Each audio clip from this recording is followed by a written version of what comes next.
बंधु माने आजिर एही कार्यक्रम को आपण मानकु स्वागत।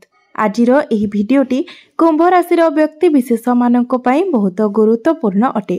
कारण आजिर एही भिडियो रे आमे माने जानिबा 2024 मसीहार अंतिम मास अर्थात डिसेम्बर मासटी कुंभ राशिर व्यक्ति विशेष मानक पई किपरि रहिबो। कुंभ राशिर मासिक राशिफल विषय रे जानिबा। एही डिसेम्बर मासटी कुंभ राशिर व्यक्ति विशेष मानक पई किपरि रहिबो।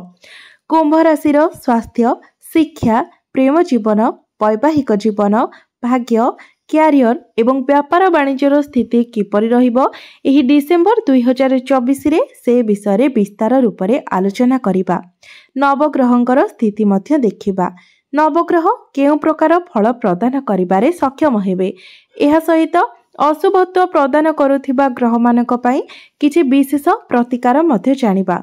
तो बंधु माने सेतिपई आपण माने भिडियोटी को स्किप न करी शेष पर्यंत निश्चय देखंतु एवं आपणकर जदि कुंभ राशि होइथाय तेबे भिडियोटी को लाइक करे चैनल टी को सब्सक्राइब करि दियंतु एवं कमेंट बॉक्स रे भक्ति एवं श्रद्धार सहित जय श्री जगन्नाथ निश्चय लिखंतु। तेबे बंधु माने आसंतु आरंभ करिबा आजिरो एही कार्यक्रम जहाँकि जन्म राशि एवं चंद्र राशि उपरे आधारित अटे। तो बंधु माने सर्वप्रथमे आसंतु जानि नेबा डिसेम्बर मास आरंभ रे कुंभ राशि रे नवग्रहंकर स्थिति किपरि रहिबो। तेबे राशि चक्रर 12 गोटी राशि मध्यरु 11 नंबर राशि हेउची कुंभ राशि।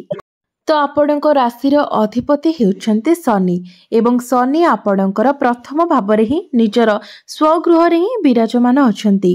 आपणकर द्वितीय भावरे विराजमान अछंती राहु, तृतीय भावरे विराजमान अछंती देवगुरु बृहस्पति, षष्ठ भावरे विराजमान अछंती मंगल, अष्टम भावरे विराजमान अछंती केतु, दशम भावरे विराजमान अछंती सूर्य एवं बुध एवं आपणकर द्वादश भावरे विराजमान अछंती शुक्र। तो बंधु माने सर्वप्रथमे आसंतु जानि नेबा आपणकर स्वास्थ्य किपरि रहिबो एही डिसेम्बर 2024 रे। तो बंधु माने कुंडलीर प्रथम भावटी होइथाय स्वास्थ्यर भाव एवं आपणक इम्यूनिटी सिस्टम रो भाव एवं आपणकर प्रथम भावर अधिपति शनिदेव आपणकर प्रथम भावरे ही विराजमान अछंती। तो बुधंकर स्थिति मध्य एही मासरे भल रहुछि कारण बुध आपणकर दशम भावरे विराजमान अछंती, शुक्र आपणकर द्वादश भावरे अछंती एवं 28 डिसेम्बर को आपणकर प्रथम भाव को आसीबे। तो एही मासरे आपणकर स्वास्थ्य बहुत भल रहिबो कारण शनि मध्य मार्गी अछंती। स्वास्थ्य को लेकिन एही मासरे आपणकर कोनोसी भी समस्या नहीं, मात्र मंगलंकर दृष्टि शनि उपरे रहुछि। तो अचानक आपणकर मुंड बिंधा बोली टिके समस्या देखा दे पारे जाकि सेतेला गुरुतर नुहे एवं आपण जदि बाहर को ट्रैवल ले जाउछंती सेतेबेला आपण निजर खाद्यपेय प्रति ध्यान देबे। बाहर न खाइबा पई आपण चेष्टा करंतु। जंक फूड एवं फास्ट फूड को संपूर्ण मात्रा रे आपण अवॉइड करंतु। तो स्वास्थ्य दृष्टि देखा गले इम्यूनिटी दृष्टि देखा गले इम्यूनिटी आपणकर एही मासरे भल रहिबो। आपण केवल ए सब छोट छोट जिनस प्रति ध्यान देबे एवं शुक्र जेहेतु आपणकर द्वादश भावरे अछंती तो आपणक मध्यरे टिके आलस्य मध्य देखा देई पारे, मात्र स्वास्थ्य को लेकिन एही मासटी आपणक पई भल अछि। एबे आसंतु जानिबा आपणकर शिक्षा क्षेत्र किपरि रहिबो एही डिसेम्बर 2024 रे विद्यार्थी मानक पई किपरि रहिबो एही डिसेम्बर मासटी। तो बंधु माने कुंडलीर पंचम भावटी होइथाय आपणकर शिक्षार भाव। तो आपणक पंचम भावर अधिपति हेउछन्ती बुध जे कि आपणकर दशम भावरे सूर्यଙ୍କ सहित विराजमान अछन्ती एवं बुधादित्य राजयोगर निर्माण करूछन्ती। गुरुଙ୍କର दृष्टि मध्य बुधଙ୍କ उपरे रहुछि एवं बुध मध्य कोनोसी पापी ग्रहଙ୍କ द्वारा पीड़ित नहांती। तो आपणकर मेंटालिटी आपणकर पाठ पढ़ा शिक्षा ए सबु ए मासरे बहुत भल रहिबो कारण बुध केंद्र रे विराजमान अछंती, बहुत भल स्थिति रे अछंती। तो एही मासरे जदि आपण कोनोसी एडमिशन करबा पई चाहुचंती तो ताहा आपणक पई भल रहिबो, आपणको ताहा पॉजिटिव फल देबो। जदि आपण कोनोसी कंपटीशन ने पार्टिसिपेट करबा पई चाहुचंती तो ताहा मध्य आपणक पई शुभप्रद साब्यस्त हेबो एवं जदि एही मासरे आपणकर एग्जाम अछि तो 72% आपणको सेथिरे भल फल मिलिबो कारण बुध आपणकर केंद्र रे विराजमान अछंती। एहा सहित गुरुଙ୍କର दृष्टि मध्य बुधଙ୍କ उपरे रहुछि एबे आसंतु जानिबा आपणकर प्रेम जीवन किपरि रहिबो एही डिसेम्बर 2024 रे।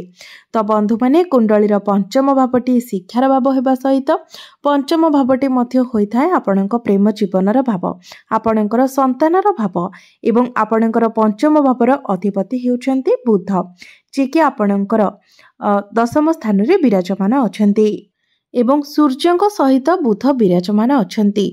शनिଙ୍କ दृष्टि मध्य बुधଙ୍କ उपरे रहुछि, तो आपणकर अट्रैक्शन फीलिंग्स आपणଙ୍କ मध्यरे भाइब्स बहुत भल रहिबो एवं जदि आपण कोनोसी भी लव रिलेशन ने नाहंती तो आपणकर वर्किंग प्लेस रे एही मासरे कहा सहित आपणकर रिलेशन बनिबार मध्य जोग रहुछि एवं जो माने पूर्वरु ही लव रिलेशन ने अछन्ते सेमानक पई एही मासटी बहुत भल रहिबो।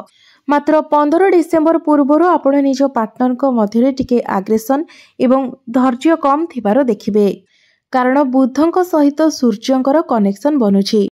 एबे आसंतु जानिबा आपणकर वैवाहिक जीवन किपरि रहिबो एही डिसेम्बर 2024 रे।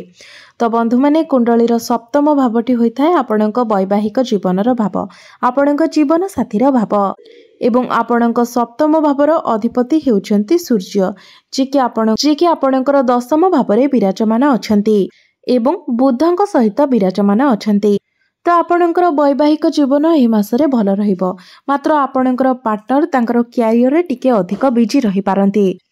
तो एही मासरे आपणकर वैवाहिक जीवन 70% भल रहुछि, आउ जो 30% रहिला छोट छोट कथा को लेकिन आपण आर्गुमेंट करबा बंद करि दियंतु, एसबु को आपण अवॉइड करंतु।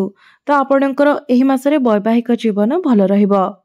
एबे आसंतु जानिबा सबुठारु महत्वपूर्ण विषय वस्तु आपणकर भाग्य, क्यारियर एवं व्यापार वाणिज्यर स्थिति किपरि रहिबो एही डिसेम्बर 2024 रे। तो बंधु माने कुंडलीर नवम भावटी होइथाय आपणकर भाग्यर भाव एवं आपणकर नवम भावर अधिपति हेउछन्ति शुक्र, जे कि आपणकर द्वादश भावरे विराजमान अछन्ति एवं 28 तारिख को शुक्र आपणकर प्रथम भाव को विराजमान करिवे। बंधु माने जो द्वादश भावटी होइथाय ताको कुंडली रे शुभ बोली माना जाय नथाय, तबे शुक्रंकर द्वादश भावरे स्थिति को अशुभ बोली मध्य माना जाय नथाय। तेबे बंधु माने एई मासरे जदि आपणकर किछि बड़ काम रहिछि, आपण कोनोसी बड़ इन्वेस्टमेंट करूछन्ती किंबा बड़ कार्यर आरंभ करूछन्ती, तबे आपण जदि एही मासटी को स्किप करि दियंती अर्थात 28 डिसेम्बर परे आपण से सब कार्य गुडिक करंती, तबे आपणक पई अधिक भल रहिबो। तो बंधु माने भाग्य को नेकी एही मासटी आपणकर एवरेज रहुछि। एबे आसंतु जानिबा आपणकर क्यारियर किपरि रहिबो एही डिसेम्बर 2024 रे। तो बंधु माने कुंडलीर दशम भावटी होइथाय आपणकर क्यारियर भाव, कार्य क्षेत्रर भाव एवं चाकिरीर भाव एवं आपणकर दशम भावर अधिपति हेउछन्ति मंगल, जे कि आपणकर षष्ठ भावरे विराजमान अछन्ति एवं आपणकर दशम भावरे विराजमान अछन्ति सूर्य एवं बुध।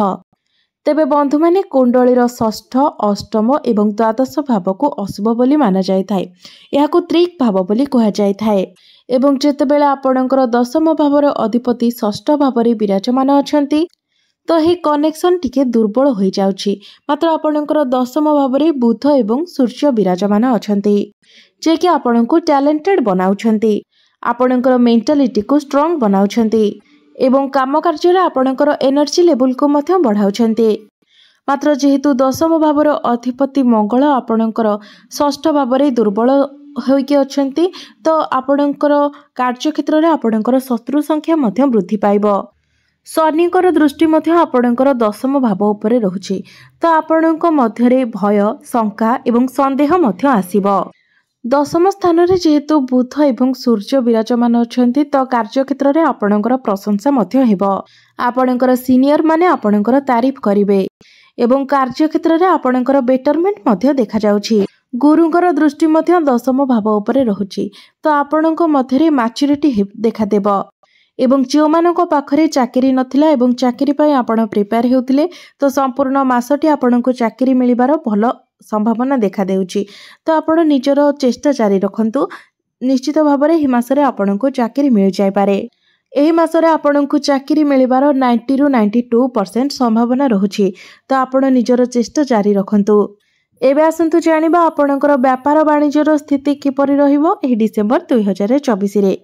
तो सप्तम भावटी होइथाय आपणक व्यापार वाणिज्यर भाव एवं सप्तम भावर अधिपति सूर्य आपणकर दशम भावरे विराजमान अछंती एवं बुधंक सहित विराजमान अछंती। तो एही मासरे आपणकर व्यापार वाणिज्य बहुत भल भल परिवर्तन आसिबो। हठात आपणकर दुर्भाग्य सौभाग्य रे परिणत होइजिब। आपणकर डेली इनकम रे ग्रोथ आसिबो।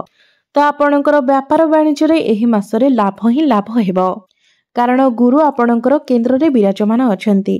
तो आपण एही मासरे आपणकर बहुत अधिक आर्थिक लाभ हेबो।